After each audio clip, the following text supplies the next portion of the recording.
The sun had not yet risen over the Pacific when the first 911 call came through. It was 6:23 a.m. on a Thursday in late September 2023, a time when La Jolla's cliffside streets are usually empty except for early runners or dog walkers. The dispatcher's headset crackled with the sound of a young woman's panicked sobs. Her words tumbled out unevenly, at times swallowed by crying, but one detail was clear enough to freeze the room. "My father, he's not breathing. There's so much blood. Please send someone now."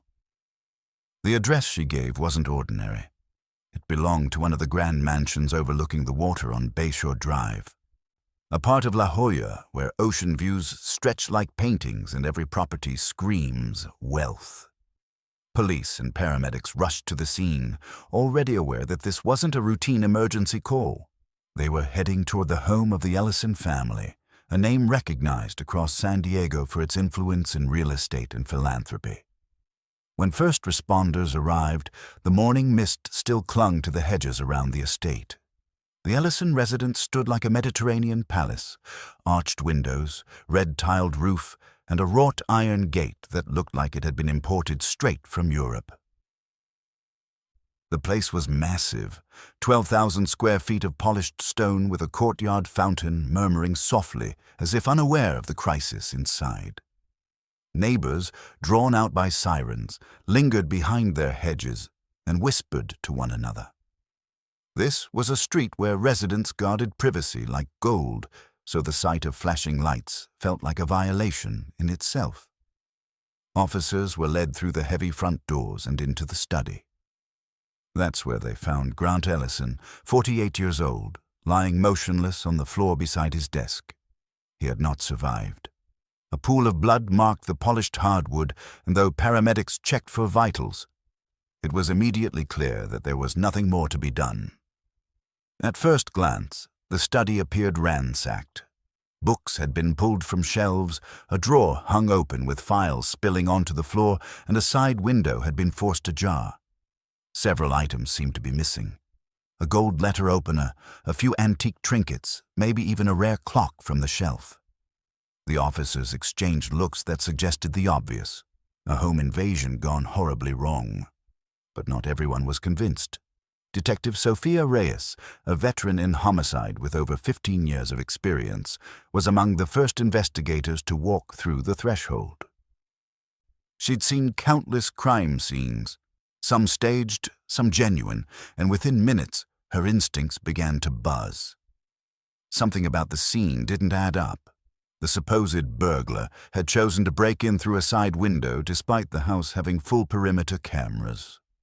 The ransacking looked theatrical, too neat, as though whoever had staged it wanted police to draw the exact conclusion they were now considering. Even the missing items didn't feel right. Personal knickknacks rather than things that could be easily sold. And then there was the family dynamic to consider. Detectives knew that when tragedies struck inside wealthy homes, the answers often came not from masked intruders, but from those closest to the victim. As Detective Reyes scanned the room, her eyes moved between the staged chaos and the lifeless body of Grant Ellison. In her gut, she felt it. This was no random burglary. Out in the kitchen, Marin Ellison, Grant's only child, sat wrapped in a robe, trembling as she answered officers' questions. She kept repeating the same story, that she had come downstairs to get coffee, found her father collapsed, and panicked. Her tears looked real, her voice cracked, but to an investigator like Reyes, grief and guilt could wear similar masks. The question that immediately formed in Reyes's mind was chilling. Was the enemy inside the house all along? As news of the tragedy spread, local headlines began to speculate. Real estate tycoon found dead in La Jolla mansion. Neighbors whispered about the Ellisons, a family they had long considered untouchable. The story seemed destined to explode into something bigger than a burglary, into something that would shake the city's most powerful circles. For now, though, Detective Reyes kept her thoughts close. Standing in that lavish study, she reminded herself of a lesson she had learned long ago. Appearances deceive, and in neighborhoods where people build glass houses to showcase their perfection, the cracks are always waiting to be exposed. Before investigators could untangle what happened inside the Ellison mansion that September morning, they had to step back and understand who Grant Ellison was. To his neighbors, business partners, and even rivals, he embodied the American success story, polished, disciplined, and relentless. Grant's beginnings were far from glamorous. Born in a small Georgia town to a mechanic and a homemaker, his early life was filled with grease-stained coveralls, modest meals, and lessons about the value of hard work. From the start, Grant wanted more. He excelled at school not because he was naturally gifted, but because he outworked everyone else. Teachers recalled him as the boy who would show up early, stay late, and refuse to hand in anything less than perfect. That drive carried him out of his hometown and into California, where opportunity was booming in the 1990s real estate market. San Diego, with its expanding suburbs and influx of families, became his canvas. Grant founded Ellison Development Group, a company that specialized in designing master-planned communities, complete with parks, shopping plazas, and schools. His projects transformed places like Del Mar and Carlsbad, turning quiet tracts of land into bustling neighborhoods. Investors trusted him because he delivered on time and under budget. Local governments relied on him to boost tax revenue. Families admired the dreamlike communities his company created. By his mid-40s, Grant's personal worth had soared into the tens of millions. Industry magazines profiled him as a visionary developer, while financial reporters called him a power broker in Southern California real estate. He was more than a businessman. He was a brand, but Grant never let success appear casual. Those who worked with him said he thrived on routine. Every morning began at 5 a.m. sharp with a run along the coastal cliffs. Neighbors grew used to seeing his lean figure in jogging gear pounding the pavement before dawn. After that came breakfast precisely at 6:30, then a shower, suit, and drive to the office by 7:30. In meetings, he spoke with authority, never wasting words, always projecting calm control. Outside the office, Grant cultivated an image of moral grounding. He was a long-time elder at a Presbyterian church in San Diego, often seated in the front pew with his family. His charitable donations funded scholarships, food drives, and even portions of hospital wings. To many, he seemed untouchable, wealthy, generous, devoted to family. The jewel in his crown was his La Jolla estate. In 2019, after landing a lucrative contract to redevelop an Irvine shopping district, Grant purchased the cliffside property. The mansion was no ordinary home. It was an architectural showcase in the Mediterranean Revival style, complete with arched corridors, red clay tiles, wrought iron balconies, and a courtyard fountain. From the second-floor terraces, the Pacific shimmered endlessly. The house also boasted an Olympic-length pool, a clay tennis court, and a guest house tucked behind swaying palms. For Grant, this wasn't just a residence. It was proof of everything he had built with his own hands and unbreakable will. Those who attended his lavish business dinners often remarked on the meticulous way he ran his household. The wine was always perfectly paired, the courses timed flawlessly. It was as if the house, like his company, operated on precision. Grant himself liked to say, "Control is the difference between fortune and failure." That motto guided not only his professional empire, but also his family life. Yet behind the admiration and envy that followed him, whispers existed. Some colleagues found him too rigid, too unwilling to compromise. A few ex-employees described him as unyielding and obsessed with appearances. But in San Diego's elite circles, where image mattered as much as substance, those criticisms faded quickly under the weight of his influence. So when news broke that Grant Ellison had been found dead in his own study, disbelief spread through the community. How could a man who had built entire neighborhoods, who preached discipline and control, end up the victim of what looked like a chaotic burglary? Detective Sophia Reyes, however, knew better than to be dazzled by success stories. She'd learned through years of investigation that men like Grant, men who cultivated perfect exteriors, often carried storms just beneath the surface. To Reyes, the grandeur of the La Jolla mansion wasn't just a monument to success. It was also a fortress, built as much to protect secrets as to showcase triumphs. And as she would soon uncover, the secrets inside the Ellison home were darker, more fragile, and far more explosive than anyone in San Diego's business pages could have imagined. To the outside world, the Ellisons were the kind of family magazines loved to feature. At charity galas, real estate expos, and church functions, they appeared polished and harmonious, a picture of stability framed against the backdrop of wealth. But perfection, like glass, is fragile, and sometimes it hides more than it reveals.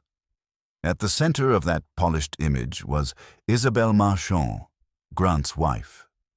Born in France, Isabelle brought elegance and refinement into the Ellison household. Friends described her as poised, always impeccably dressed, with a soft accent that seemed to charm everyone she met. While Grant shaped skylines and balanced contracts, Isabelle shaped their social world. She hosted dinner parties where CEOs mingled with city officials, evenings that often felt like business disguised as leisure. Her touch was everywhere in the home, from the manicured rose garden to the curated art pieces Grant proudly displayed during tours. She was more than a spouse. She was the ambassador of the Ellison name. Then there was their only child, Marine Ellison. For the couple, Marine was nothing short of a miracle. Isabelle had endured years of heartbreak, miscarriages that nearly broke her spirit, before Marin was finally born. Grant celebrated the arrival of his child with unmatched pride, declaring her the family's greatest treasure. Neighbors still recalled how, in those early years, he seemed transformed by fatherhood, softer and more attentive, as if success finally had a personal anchor. As Marin grew, expectations grew with her. She was smart, charismatic, and ambitious, traits Grant recognized early. At high school, she excelled in academics, led the debate team, and even served as class president.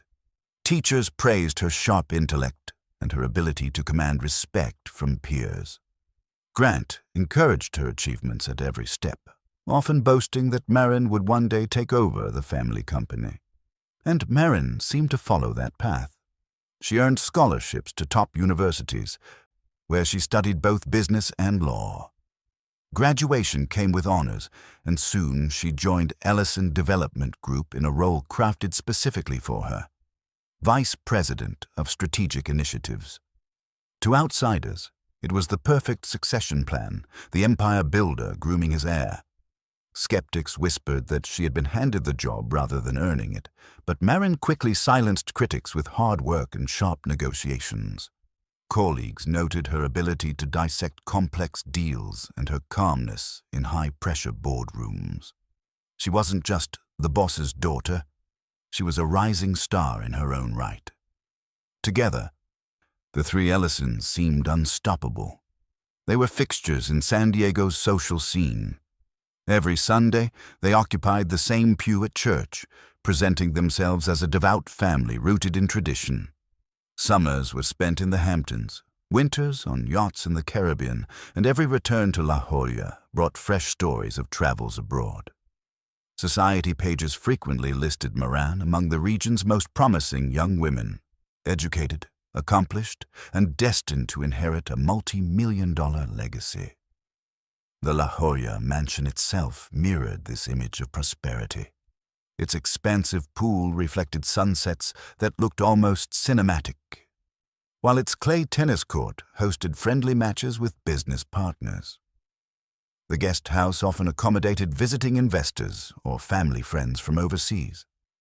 Every corner of the estate told a story of achievement.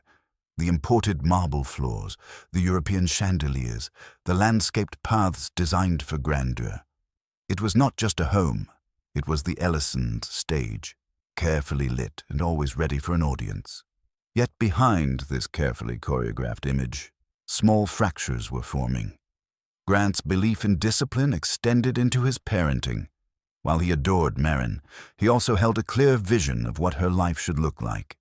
To him, success wasn't negotiable, it was duty. He often spoke of the day Marin would marry, raise children, and expand the Ellison legacy. Friends remembered him hinting at arranged introductions, dinners with appropriate young men from influential families. Maureen, ever polite, smiled through these moments, but her eyes often revealed hesitation. Isabel, for her part, tried to soften the edges. She encouraged Marin to explore, to travel, to enjoy freedoms Grant rarely acknowledged. But in the hierarchy of the Ellison household, Grant's word carried weight. Isabel's role was often that of mediator, keeping harmony in a house where ambition and expectation loomed larger than personal desires. On the surface, then, the Ellisons were untouchable. They lived in a world where every detail was curated, every public appearance calculated. To their peers, they were the embodiment of the dream life: wealth, influence, elegance, and a daughter destined to continue the dynasty. But behind closed doors, Marin was carrying a truth no one in her family was ready to face. The picture-perfect life painted for her didn't fit, and the longer she tried to inhabit it, the heavier the cracks in the glass became. Detective Sophia Reyes, studying the Ellisons' family portrait after the crime, would later remark that it looked too clean. To her, families that seemed flawless often hid the deepest conflicts. She was right. The Ellisons' carefully crafted perfection wasn't just fragile, it was about to shatter. To understand the tragedy that unfolded inside the Ellison home, you need to see the world through Marin's eyes, or rather, through the eyes of Arlo, the name Marin quietly chose when living outside the shadow of family expectation. On paper, Marin Ellison was the archetype of the perfect daughter. University honors, vice president at the family company, the kind of resume local newspapers held up as proof that hard work and privilege could blend into destiny. But beyond the glossy features and ribbon-cutting ceremonies, Marin felt increasingly suffocated. The identity the world saw, Maureen, the heir apparent, wasn't who they truly were. The double life began subtly, almost invisibly. In college, Marin experimented with clothes that felt more comfortable than conventionally feminine attire. Button-up shirts, looser jeans, sneakers, pieces that carried a quiet sense of self-recognition. A cropped haircut followed, explained away to Isabel as a fashion trend. Each small shift gave Marin a fleeting glimpse of authenticity, but authenticity has gravity. The more Marin leaned into it, the more impossible it became to live under the mask. Online, Maureen sought out spaces that felt safer, where questions about identity weren't met with judgment but with solidarity. It was in those forums that the name Arlo first appeared. Arlo was not just a username, it was a self-reclaimed, a way to exist without apology. Over time, Arlo connected with therapists who specialized in gender identity. With their support, steps toward transition became tangible. Conversations about hormones, community events in nearby cities, and the slow reshaping of a body to match an internal truth. Each decision was deliberate, considered, and carried out in secret. The logistics of secrecy weren't easy. Appointments were scheduled in Irvine, far enough from La Jolla that running into acquaintances was unlikely. Prescriptions were paid in cash when possible, or routed through discreet methods. A change in voice and muscle tone over time was attributed to stress and fitness training. Maureen was careful, meticulous, habits inherited from Grant, ironically. But these layers of protection were less about deception and more about survival. Because survival inside the Ellison household meant maintaining appearances. Grant Ellison was a man of tradition, a father who saw the world in sharp lines. Men were men, women were women, and deviations from those categories were weaknesses to be corrected. He adored his child, yes, but in a way that was conditional, built on the assumption that Marin would carry on the Ellison legacy exactly as he envisioned. Arlo knew this. He had heard his father's offhand comments when news programs covered LGBTQ issues. The disdain, the dismissive jokes, the warnings about confusion. They weren't abstract opinions, they were promises, and they made honesty feel impossible. So Marin became two people. At home, in the La Jolla villa, Marin was the dutiful vice president. Sharp suits, boardroom presence, polite smiles at networking dinners. With Grant, Marin discussed development projects, zoning battles, and land acquisitions, playing the role of protégé. At church, Marin sat quietly between parents, receiving nods of admiration from the congregation. But away from the mansion, Arlo lived. At community meetups in San Diego and Orange County, Arlo introduced himself with the name that fit. There, surrounded by others walking similar paths, Arlo laughed more freely, shoulders loosened, words flowed without calculation. Photos from those gatherings, Arlo in casual clothes, short hair catching the sunlight, a grin unburdened by expectation, showed a person almost unrecognizable compared to the poised figure on society pages. It was exhilarating, but also exhausting. Every outing carried risk. Every slip in mannerism or tone of voice at home threatened exposure. The stress of compartmentalization weighed heavily, like carrying two suitcases everywhere and never being allowed to set either one down. Still, Arlo believed he could keep the walls up forever. As long as Grant never saw past the polished facade, as long as Isabel accepted the polite explanations, as long as the two worlds stayed separate, the secret could remain intact. But secrets have a way of slipping through cracks. All it takes is a chance moment, a forgotten browser tab, a misplaced receipt, a careless detail. And in the Ellison household, chance was about to intervene. Looking back, Detective Sophia Reyes would later note that Arlo's life wasn't defined by deception, but by fear of rejection. In Reyes's view, it wasn't a double life out of malice. It was a double life out of necessity. That distinction would matter later, when the courtroom tried to frame the story in simpler terms: victim and perpetrator, father and child, right and wrong. For now, though, the truth was this. Marin Ellison was living as two people, one named by birth, molded by family, the other chosen, shaped by honesty. And those two lives were heading for collision. The unraveling of the Ellison family didn't begin with a dramatic confrontation or a calculated plan. It started with something far more ordinary, an afternoon where schedules shifted and a laptop screen was left unattended. It was a scorching day in late August, and Grant Ellison had driven north for what was supposed to be an all-day meeting in Irvine with potential investors.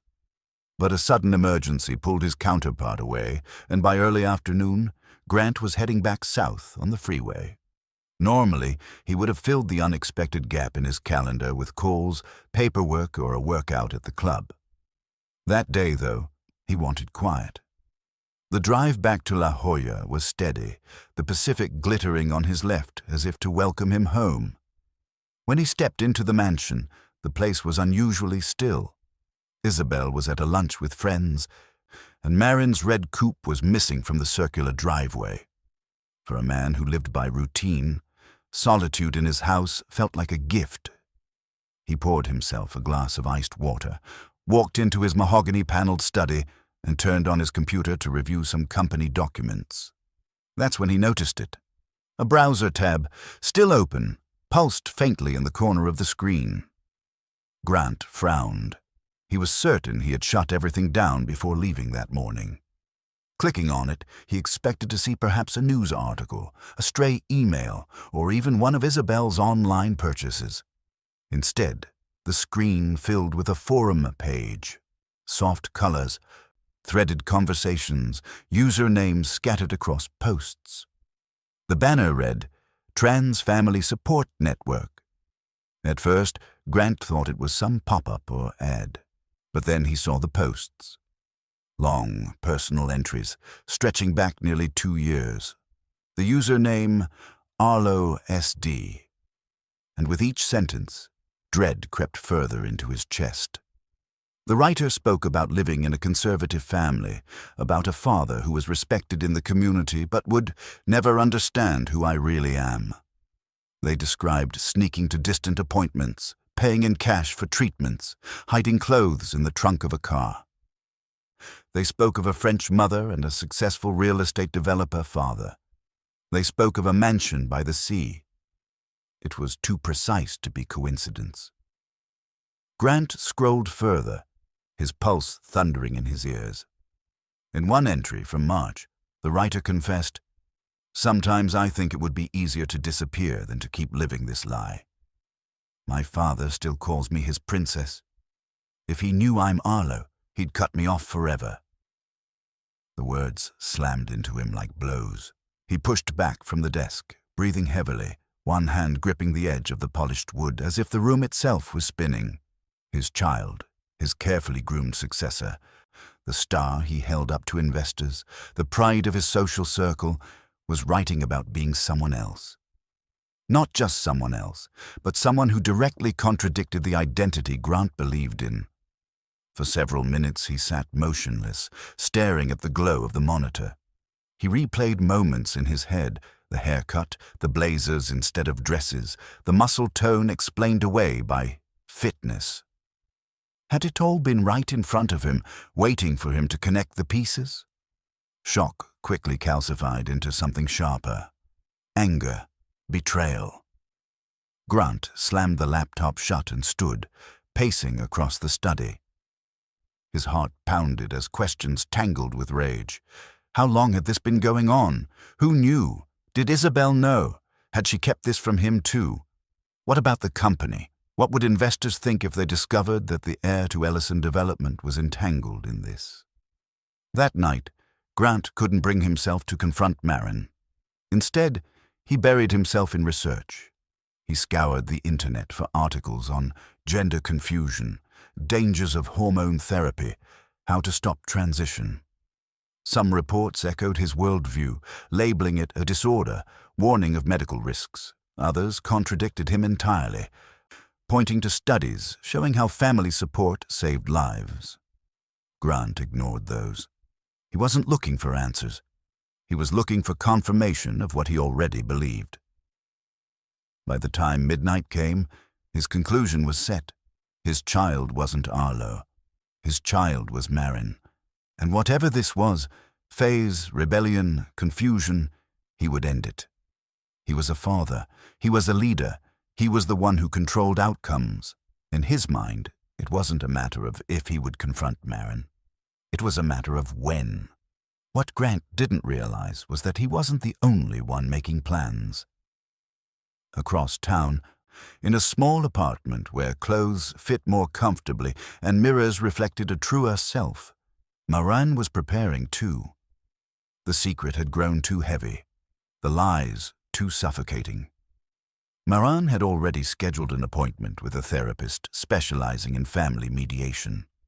The idea was to finally bring the truth into the open, carefully, with professional guidance, in the hope that love might outweigh anger. 2 lives, 2 plans, neither aware of the other, both convinced the confrontation would happen on their terms. Detective Sophia Reyes, reviewing this portion of the family timeline later, would write in her notes, the Ellison tragedy wasn't triggered by malice, but by chance. A browser left open, a father unwilling to bend, a child unwilling to keep pretending. Collisions don't always begin with explosions. Sometimes they start with a click. And with that single click, The Ellisons' immaculate facade began to crumble. The air inside the Ellison mansion was heavy that evening, as if the walls themselves sensed what was coming. For days after his discovery of the forum posts, Grant Ellison had rehearsed what he would say.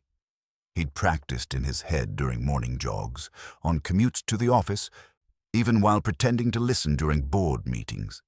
He told himself he was preparing to save his child, but in reality, he was bracing for battle. Dinner that night began like any other. Isabel set the table with her usual grace, a 3-course meal prepared by the house staff. The conversation was light at first.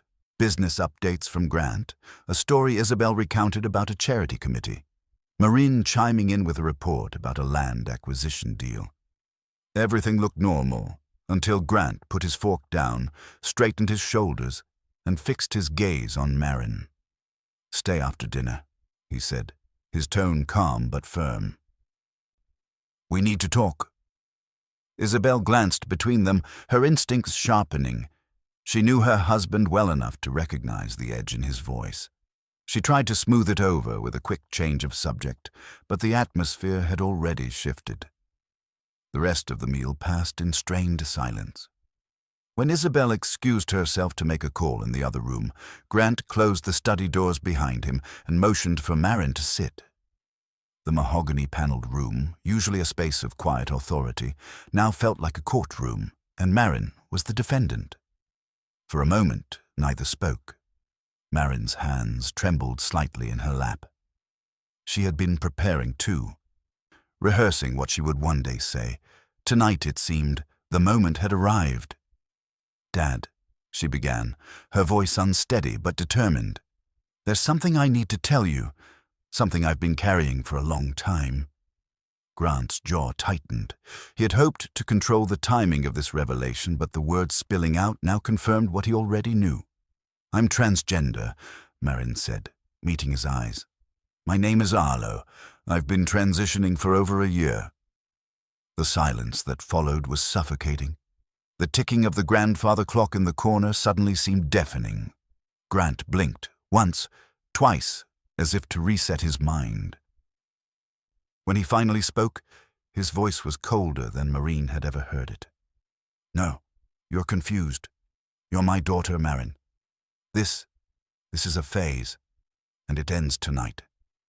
Arlo swallowed hard, heart hammering. "It's not a phase, Dad. I've been working with therapists. I've started medical treatment. This is who I am." Grant stood, pacing behind his desk, his hand brushing against the engraved paperweight he often toyed with during calls. His anger simmered beneath the surface, each step punctuated by the sound of polished shoes on hardwood. "You've been lying to me, to your mother, to this entire family," he said, voice rising. "You live under my roof. You work in my company. You benefit from everything I built, and all the while, you hide this betrayal." Arlo's eyes burned with tears, but the words came out steady. "It's not betrayal. It's survival. I've spent years pretending to be someone I'm not just to make you proud, but I can't do it anymore." "Survival?" Grant's laugh was bitter. "You had everything, a perfect education, influence, opportunities people dream about, and you're willing to throw it away for some online fantasy." "It's not a fantasy," Arlo said, standing now, his voice gaining strength. "It's the truth. I am your child. Only I'm your son, not your daughter." The word son landed like a slap. Grant's face flushed with rage. "You will not destroy this family's name with your delusions. If you continue down this path, you'll lose everything. No inheritance, no job, no place in this home. Do you understand me?" Arlo's chest heaved as he absorbed the ultimatum. In that moment, the illusion of acceptance he had once dreamed of shattered completely. The man who had been his hero now looked at him like a stranger. "I love you, Dad," Arlo whispered, voice breaking, "but I can't stop being who I am. Not for you, not for anyone." Grant turned away, his profile hard in the lamplight. He didn't respond, not with words, but his silence said enough. When Isabel returned moments later, she found her husband staring out the window, fists clenched behind his back, and her child leaving the study with eyes red from tears. From that night forward, the Ellison household changed. Meals became quieter, conversations shorter. The warmth that once filled the villa cooled into something brittle and sharp. Detective Sophia Reyes, reviewing the timeline later, noted that this confrontation marked the true fracture point. In her report, she wrote, "It was not the moment of death that destroyed the Ellisons. It was this moment, the collision of control and truth. Everything that followed was fallout. Neither father nor child knew it then, but the battle lines had been drawn, and in the weeks ahead, both would escalate their fight in ways that would push them toward tragedy. After that night in the study, the Ellison mansion no longer felt like home. It became a battleground, every hallway a fault line, every dinner table a minefield. Father and child circled one another like opponents who had already declared war, but hadn't yet chosen their weapons. And soon, Grant Ellison began deploying his. Grant had built his career on leverage, knowing how to apply pressure points until deals bent his way. Now he turned those same tactics inward, against his own child. To him, Arlo's revelation wasn't an identity. It was insubordination, and insubordination required discipline. The first move came quietly. Credit cards Marin used for personal expenses were suddenly declined. A call to the bank revealed that Grant had rescinded access. Budget tightening at the company, he explained casually over breakfast when Isabel raised an eyebrow. Marin said nothing, but inside, fury boiled. It wasn't just money, it was control. A reminder that every aspect of life still depended on Grant's approval. Next came surveillance. Unbeknownst to Arlo, Grant hired a private investigator. The man followed discreetly, snapping photos of Arlo leaving an office building in Irvine, holding pharmacy bags, entering community centers where LGBTQ events were held. Grant also tightened digital reins at home. With the help of a tech consultant, he monitored the family's Wi-Fi, scouring browsing histories and tracking logins. To him, it wasn't invasion, it was protection. To Arlo, when he later found out, it felt like a betrayal that confirmed his worst fears. His father didn't want to understand him. He wanted to police him. The escalation wasn't confined to money and surveillance. At Ellison Development Group, Grant began reshaping Marin's role. Meetings were reassigned, responsibilities trimmed. Officially, it was to lighten her workload. In reality, it was a quiet demotion. Board members noticed the shift, and rumors began to ripple. Was the heir falling out of favor? Was she too inexperienced to handle the weight of leadership? Grant fueled those whispers strategically. Telling close allies his daughter was distracted with personal issues. It was subtle sabotage, designed to erode credibility without ever naming the real conflict. The tension didn't go unnoticed by Isabel. She'd long been the buffer between husband and child, the quiet force smoothing rough edges. Now, though, she was caught in an impossible position. Grant demanded loyalty, framing the issue as a matter of family honor and business survival. Arlo, meanwhile, confided in her in fragments. Half pleas, half accusations. Isabel tried to stay neutral, but her silence, too, became a choice. Matters reached a boiling point when Grant learned of Dr. Lila Kwan, the Irvine physician guiding Arlo's transition. He saw the doctor not as a professional, but as an enemy, someone encouraging his child's confusion. Without warning, he confronted Arlo after dinner one evening. "I know about the doctor," he said coldly, dropping a stack of printed emails onto the counter. "You're being manipulated. These people are feeding you lies to profit from your weakness." Arlo's stomach dropped. The investigator. The monitoring. He had proof. His private world had been invaded, dissected, and thrown back at him.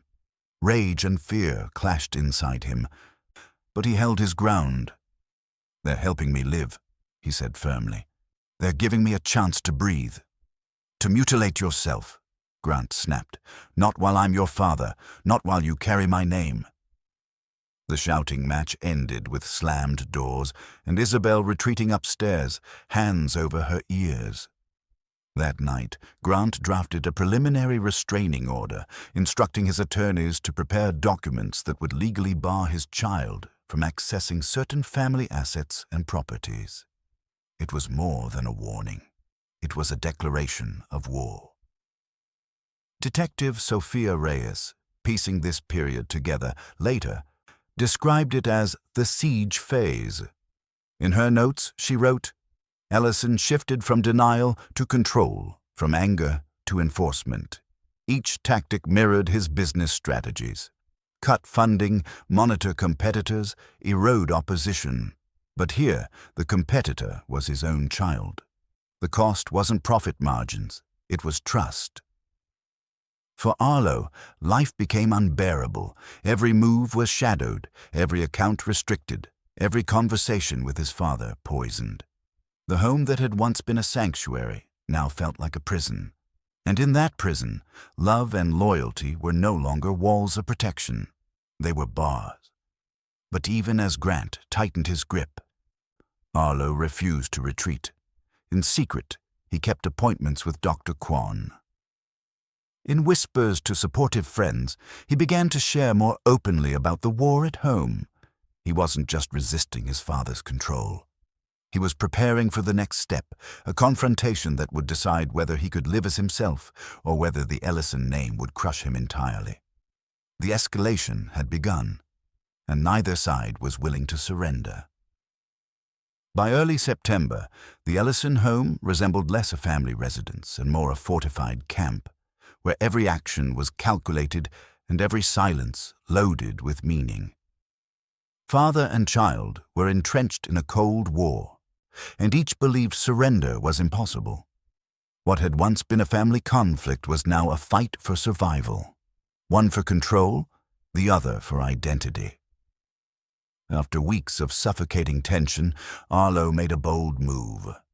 He packed a few belongings, clothes that felt more like him, a stack of journals and his laptop, and left the La Jolla mansion. He signed a lease on a small one-bedroom apartment in Pacific Beach, far removed from the grandeur of Bayshore Drive. The place was modest, cracked linoleum floors, salt-stained balcony railings, and the faint hum of traffic from Mission Boulevard. But to Arlo, it was more than shelter. It was the first space he could call his own, free from his father's gaze.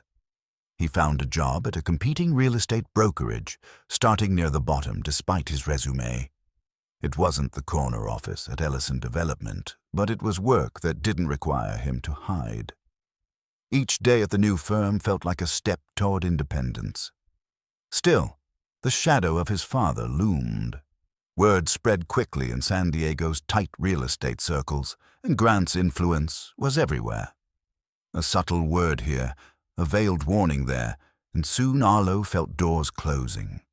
Colleagues treated him politely, but opportunities evaporated as if by unseen hand.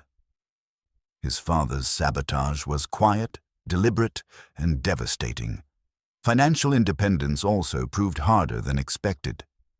Without the steady paycheck from Ellison Development, Arlo relied on savings, funds he quickly realized weren't as secure as he thought. Grant had moved to restrict accounts, freezing assets, and ensuring his child felt the pinch of financial exile. Rent, groceries, therapy bills, and medical appointments drained what little remained. For the first time in his life, Arlo faced the reality of not knowing if he could make ends meet. But even amid this financial suffocation, he refused to stop treatment. Every trip to Dr. Mob, Lila Kwan in Irvine, became an act of defiance and self-preservation.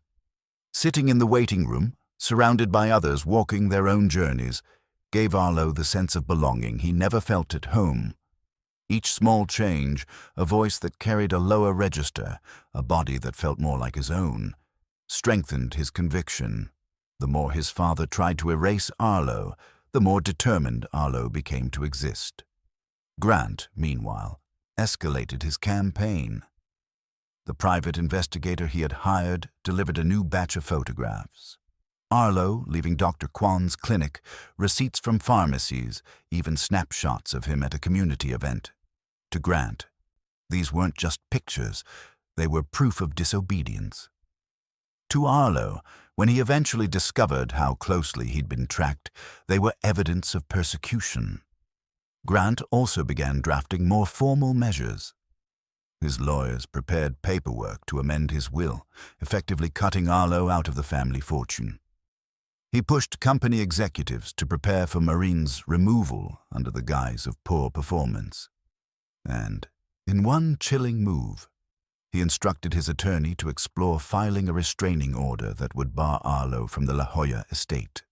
It wasn't just financial exile anymore, it was banishment. At the same time, Isabel was being pulled in two directions.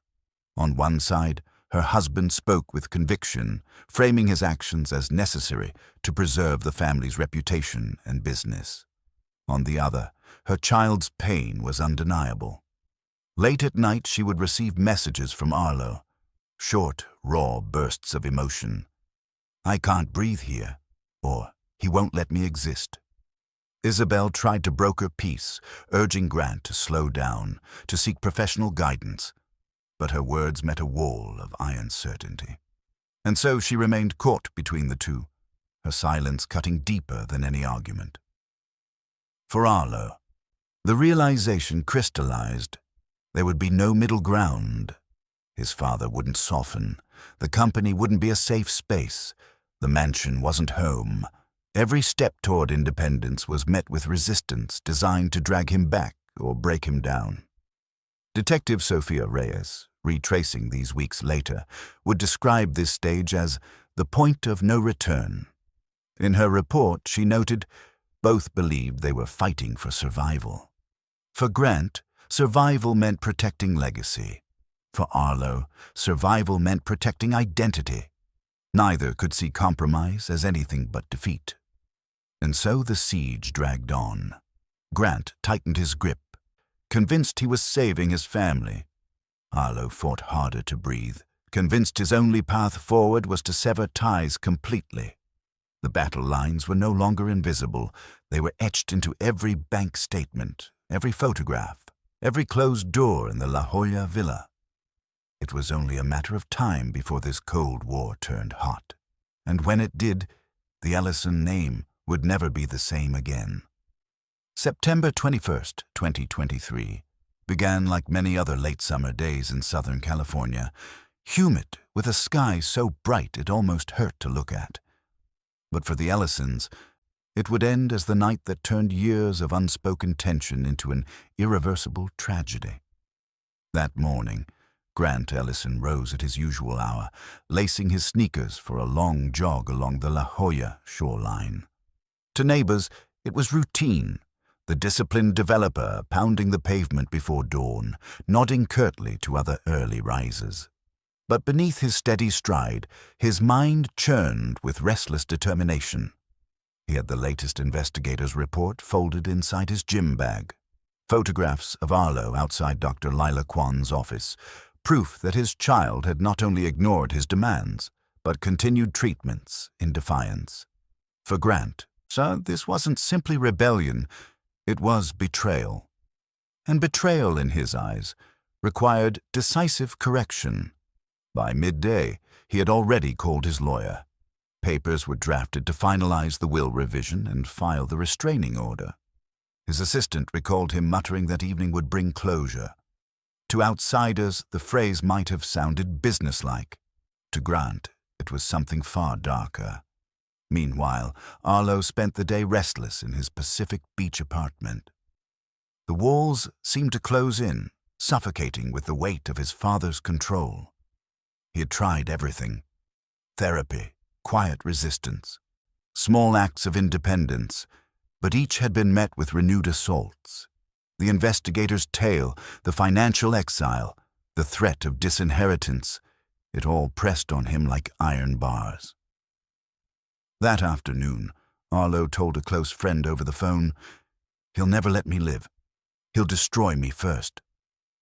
His voice cracked. His friend urged him to leave San Diego entirely, but Arlo couldn't imagine abandoning his mother or the life he had built. Instead, he made a different decision: to face his father one last time. As the sun sank toward the horizon, Isabel prepared for a charity gala downtown. She kissed Grant on the cheek, sensing his stiffness but attributing it to another stressful day at the office. She left unaware that it would be the last time she saw her husband alive. The La Jolla mansion was quiet that evening, save for the soft hum of sprinklers outside. Around 8:30 p.m., Grant returned from a meeting in Carlsbad. He parked his silver sedan in the circular driveway, stepped inside, and loosened his tie. The house smelled faintly of Isabel's perfume, lingering from her preparations earlier. He moved into the kitchen where a coffee pot gurgled faintly. That's when he noticed his child, seated at the counter. "Marine," he said sharply, surprised. "What are you doing here? You're not supposed to—" "I came to talk," Arlo interrupted. His voice was calm, almost eerily so. He wore a simple jacket and jeans. Nothing flashy, nothing to provoke. "We can't keep going like this." Grant's face hardened. "We've already talked. You know my terms. You stop this nonsense, or you're cut off completely." Arlo exhaled slowly. He had rehearsed this moment in his head, but the reality was heavier than words. He poured 2 cups of coffee, sliding one toward his father. Grant, distracted by irritation, didn't notice the faint bitterness of the lorazepam already dissolving inside. He sipped, shaking his head. "Do you even understand what you're doing to this family? To this company?" Grant pressed. His words slurred slightly, though his anger burned just as fiercely. "You'll ruin everything I built. You'll ruin me." Arlo's eyes welled with tears, but his jaw set. "I'm not trying to ruin you, Dad. I'm trying to exist." Minutes stretched into what felt like hours. The conversation spiraled. Accusations, ultimatums, pleas. Grant's movements grew heavier as the sedative worked, but his words cut sharper than ever. "You're dead to me if you go through with this," he spat. "Do you hear me? Dead." Something inside Arlo cracked. Whether it was despair, fury, or sheer exhaustion, he would never fully be able to explain later. His gaze drifted toward the heavy, engraved paperweight on the desk, a corporate gift, a symbol of victories his father had flaunted. It gleamed under the lamplight like an object daring to be chosen. The next moments blurred. In his statement later, Arlo would recall only fragments. The rise of his arm, the weight of cold metal, the muffled thud as Grant collapsed forward onto the desk before sliding to the floor. Silence filled the room, broken only by Arlo's ragged breathing. He stood frozen, staring at his father's still form, unable to comprehend what had just happened. Then survival instincts took over. He dragged himself into the study, pulling open drawers, scattering books, shoving valuables into corners and closets. He forced a window open, creating the illusion of a break-in. It was sloppy, hurried, and yet calculated, designed to mislead, to buy time. By the time Isabel's car headlights swept past the estate hours later on her way home, the stage had been set. Arlo, pale and trembling, had already fled to his Pacific Beach apartment, leaving behind the echo of a family war that had finally erupted into bloodshed. At 6:23 a.m., the frantic call went out, a young voice shaking with tears, reporting that her father wasn't breathing. Officers rushed, paramedics followed, and the mansion filled with flashing red and blue.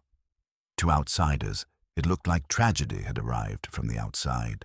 A burglar's greed turned deadly. But to Detective Sophia Reyes, who stepped into the ransacked study that dawn, it looked like something else entirely. Something staged, something intimate. The fatal night had ended, but the true investigation had only just begun. The morning of September 22nd, 2023, dawned hot and heavy over La Jolla, the kind of coastal humidity that pressed against skin and made the air feel thick. But inside the Ellison mansion, the atmosphere was suffocating for a different reason. Police cruisers and an ambulance filled the circular driveway, their flashing lights bouncing off the stucco walls and terracotta roof tiles. Yellow tape cordoned off the estate's manicured hedges, turning the proud home of one of San Diego's most powerful families into a crime scene. Detective Sofia Reyes, a seasoned homicide investigator with nearly 2 decades on the force, stepped through the arched doorway just after 8 a.m. She was calm, efficient, and already skeptical of the call she had read in the dispatch report. A possible burglary gone wrong. Those words rarely held up. In the study, the scene waited. Grant Ellison lay sprawled on the floor beside his desk, blood pooled beneath the back of his head. The room had been ransacked, drawers pulled open, books scattered, papers strewn across the carpet. To an untrained eye, it could have looked like a desperate thief's handiwork. But Reyes's trained eye told a different story. The mess was too selective, too neat in its chaos. Valuables, an antique clock, gold-plated letter openers, a set of rare books, were missing from their usual places but not gone entirely. Officers later found them tucked hastily into other rooms. Burglars didn't hide loot in the same house. What struck Reyes most was the position of Grant's body. He hadn't fallen forward, arms bracing instinctively, as a man surprised by an attacker would. Instead, he lay as though struck from behind while standing still, his posture suggesting trust, or at least a lack of fear, before the blow landed. This wasn't a stranger's work. It was personal. In the kitchen, Arlo Ellison sat trembling, still wearing the nightclothes of a restless evening.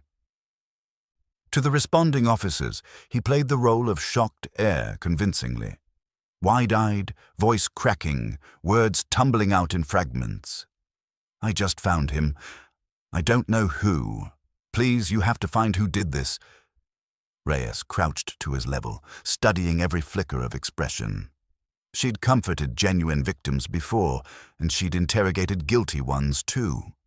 Something about Arlo's grief felt real, but too rehearsed, like a script written overnight. She filed the thought away, not ready to accuse, but unwilling to dismiss the instinct. The medical examiner's preliminary report sharpened her suspicion. A single, deliberate strike to the back of the head had ended Grant's life. The weapon?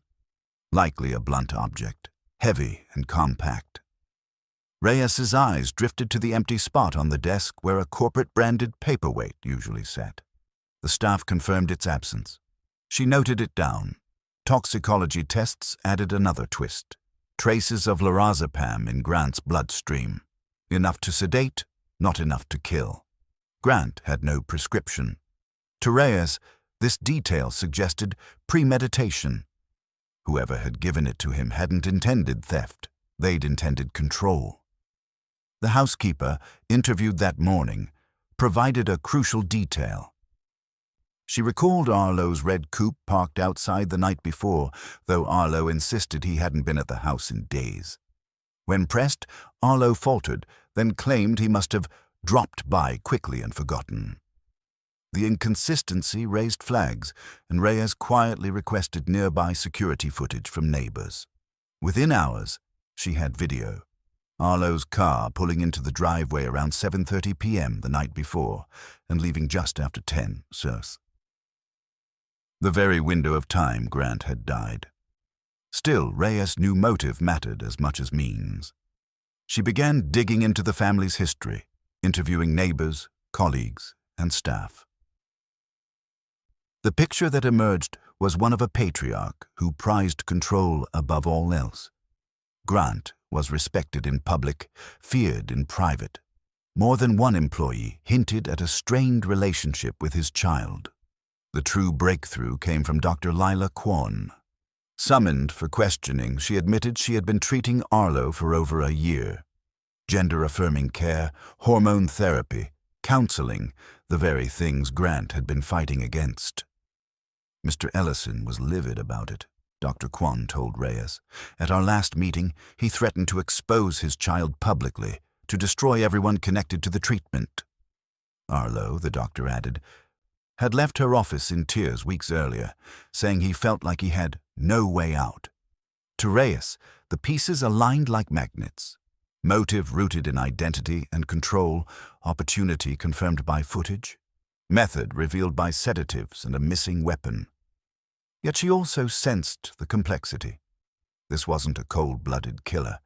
It was a desperate young adult cornered by a father's unyielding will. 3 days later, Reyes brought Arlo back in for formal questioning.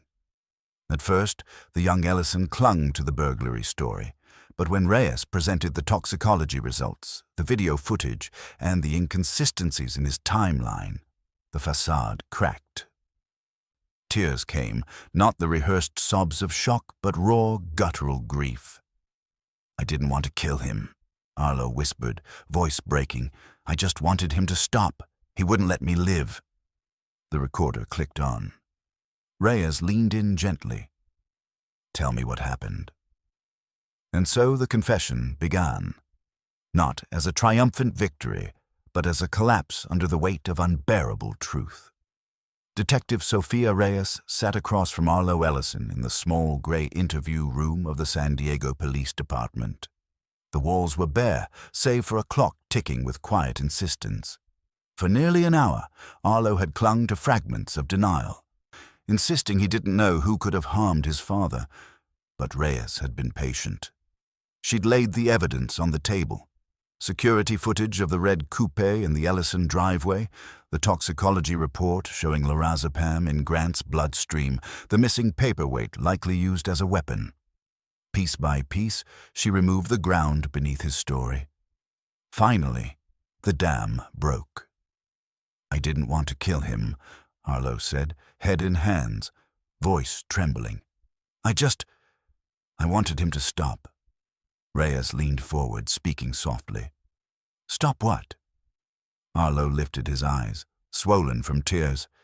"He wouldn't let me exist. He said I was dead to him.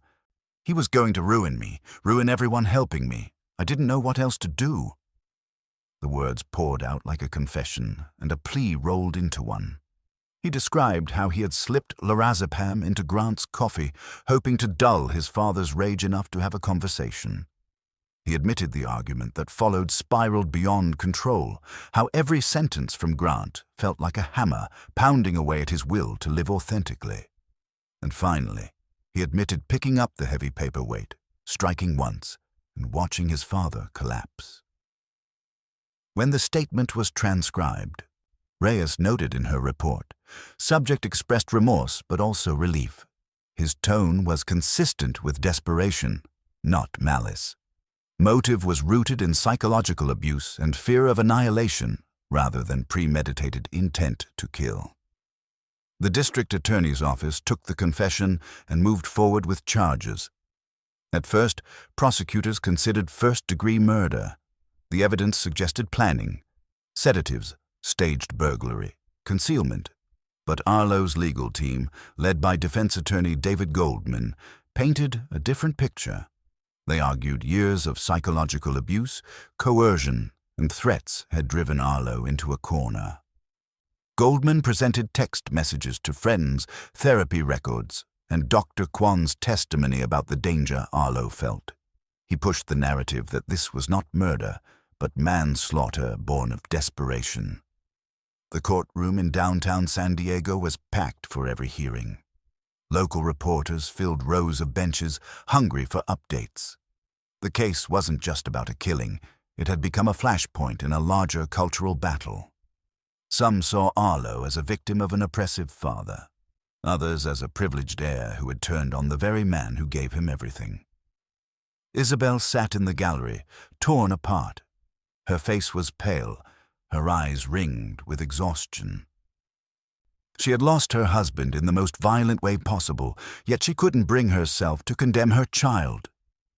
During breaks, she would clutch Arlo's hand, whispering words of love through tears, even as the press cameras clicked furiously. The trial unfolded with grim rhythm. Prosecutors described the night in meticulous detail, the sedative, the blow, the attempt to stage a burglary. They displayed photographs of the ransacked study, Grant's blood on the hardwood, the missing paperweight never recovered. Their narrative was one of cold calculation. The defense countered with context. They called Dr. Kwan, who testified about Grant's threats to expose and disinherit his child, his furious tirades in her office, his refusal to consider compromise. They called friends who described Arlo's fear and suicidal thoughts. Goldman's closing argument was simple but devastating. This was not a son who wanted his father dead. This was a son who wanted to live and was given no way to do so. After days of deliberation, the jury returned a verdict: guilty of manslaughter, not murder. The room erupted in mixed reactions. Some gasped in outrage, others nodded in solemn agreement. The judge, citing mitigating circumstances, sentenced Arlo to 12 years in prison, with the possibility of parole after 8. He acknowledged the crime was serious, but also recognized the extraordinary psychological pressures that had led to it. Reporters filed headlines within minutes: Ellison heir, sentenced in father's death, and court divided over manslaughter verdict. Television pundits debated whether justice had been served. For Arlo, the sentence was both punishment and reprieve. He would lose nearly a decade of freedom, but he had been spared a life sentence. As he was led away in cuffs, Isabel stood, tears streaking her face. "I love you," she whispered. Arlo mouthed the words back before disappearing behind the courtroom doors. Detective Reyes, watching from the back, felt a pang of conflicted empathy. She had solved the case, yes, but the solution didn't feel like victory. In her final case notes, she wrote, "The Ellison tragedy was not about greed or revenge. It was about identity, power, and the inability of a family to bridge the gap between them. The law has spoken, but the true sentence is one that all of them will carry for the rest of their lives." The trial was over. The Ellisons were shattered, and San Diego was left with a story that blurred the line between victim and perpetrator. Love and control, survival and destruction. The verdict may have closed the courtroom chapter of the Ellison case, but the fallout rippled far beyond those polished wooden benches in downtown San Diego. What had once been the story of a wealthy, admired family was now a cautionary tale whispered across the city, in offices, in church pews, in quiet dinner conversations. After sentencing, Isabel Ellison returned briefly to the La Jolla estate. The mansion, once filled with the sound of charity galas and business dinners, felt like a mausoleum. Every room carried ghosts: the study where Grant built his empire, the kitchen where family breakfasts once began the day, the halls where Arlo's childhood laughter used to echo. Isabel couldn't stay. Within months, she sold the property, packed her belongings, and returned to France, seeking refuge among relatives who welcomed her quietly, without judgment. Friends later said she lived simply, teaching French literature at a local university, avoiding reporters, and visiting California only to see her child in prison. She never remarried. Her heart stayed in that house, one confidant remarked, with both of the men she lost.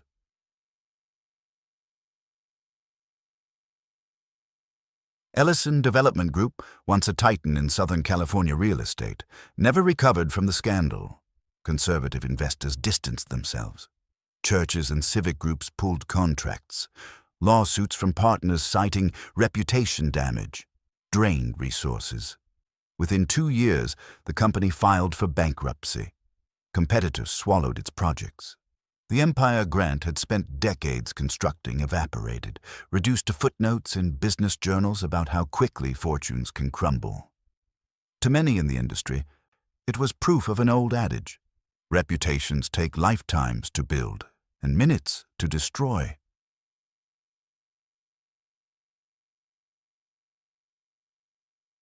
In Richard J. Donovan Correctional Facility, Arlo Ellison began serving his 12-year sentence. At first, the adjustment was brutal. Harsh routines, suspicious fellow inmates, the constant reminder of everything he had lost. But over time, Arlo found rhythm. He joined rehabilitation programs, earned his GED, and even began studying psychology through a correspondence course. Counselors noted his commitment, his empathy toward other inmates, many of whom also carried stories of rejection and survival. In letters to Isabel, he often wrote about remorse, not only for the act itself, but for every moment when reconciliation might have been possible. If he had listened, if I had waited, would things have been different? One letter read.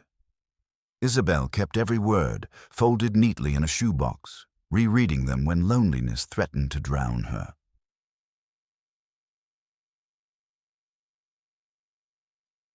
The Ellison tragedy ignited fierce public debate. Some saw Arlo as a victim, pushed beyond breaking point by a domineering father who valued legacy over love. Others insisted no amount of pressure excused taking a life. Editorials filled newspapers. Talk shows debated the case, and advocacy groups seized upon it as an example of what happens when families reject their children. Dr. Lila Kwan, shaken by the ordeal, shifted her practice. She began hosting seminars for parents of transgender youth, determined to prevent other families from walking the same path. This wasn't inevitable, she told one audience. It was preventable, if acceptance had replaced control. Detective Reyes, too, carried the weight of the case. In interviews, she admitted it lingered more than others. Most murders I investigate are about greed, anger, revenge.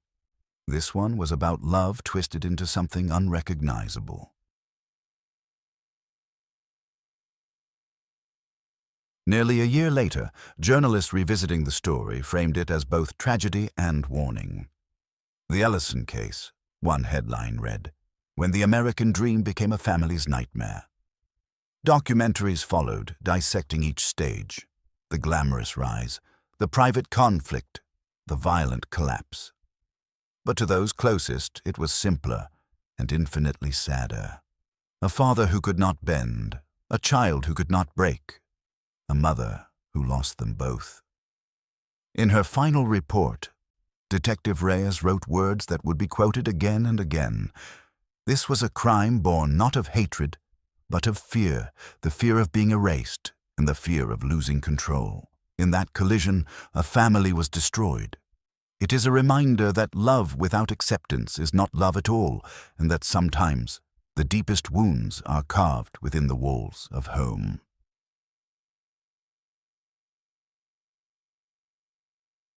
The Ellison name, once synonymous with power and success, now stood for something else entirely. A warning of what happens when silence, pride, and control take the place of understanding. The American dream had ended not with a ribbon-cutting ceremony or a family portrait, but with a broken empire, a fractured home, and two lives on opposite sides of prison glass.